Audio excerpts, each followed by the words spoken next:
So first things first, I appreciate your support.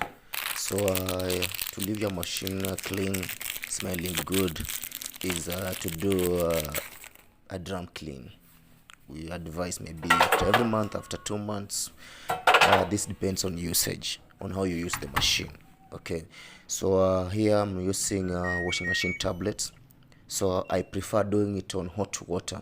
Your machine front loads have an option of giving you a higher temperature, like this one I did 95 degrees. So just put your tablets in there, do 95 degrees temperature, then let it self wash.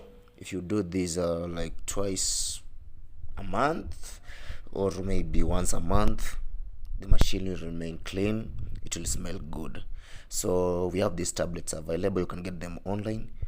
Always do that. Take good care of your washing machine. Thank you so much. Hit us up for repair and maintenance.